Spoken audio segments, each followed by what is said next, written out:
Next colour নিয়ে চলে এলাম তোমাদের কাছে, একদম বে লিফ কালার। হ্যাঁ, তার সাথে একটা গোল্ডেনের টুয়াল টোন আছে, দেখেই বুঝতে পারছো। কুচি নিয়ে নতুন করে আমি বলবো না কিছু, কারণ এটা অসাধারণ শাড়ি। প্রত্যেকে এসএস নিয়ে হোয়াটসঅ্যাপ করবে, ভালো লাগলে অল ওভার ইন্ডিয়া যাবে, ফ্রি শিপিং, 999 উইথ বিপি স্লিভসে বর্ডার। দেখে না বিপি, দারুণ দেখতে বিপিটা। স্ক্রিনশট নিয়ে নিও। হ্যাঁ, ভালো লাগলে স্ক্রিনশট নিয়ে হোয়াটসঅ্যাপ করো। একদম বে লিফ কালারটা যেটা বলেছি একদম সেম কালারতেই পাবে।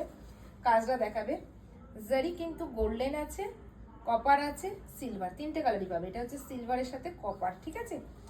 ডিজাইনটা দেখিয়ে দিয়েছো, একদম ডুয়াল টোন ফিনিশে বোঝানো যাচ্ছে তো। আর সাথে পেয়ে যাবে আঁচলের ডিজাইন। দেখো আঁচলটা কিন্তু গোল্ডেন জারি, আঁচল পেয়ে যাবে এরকম একদম গোল্ডেন জারি দিয়ে। 999 অল ওভার ইন্ডিয়া যাবে, ফ্রি শিপিং, কোনো এক্সট্রা চার্জ লাগছে না। সিওডি অবশ্যই চার্জেবল। যদি মনে হয় নেবো, কনফার্ম হয়ে অবশ্যই এসএস করবে 6290285812 নাম্বারে। হোয়াটসঅ্যাপ করো। দেখাচ্ছি নেক্সট কালারটা।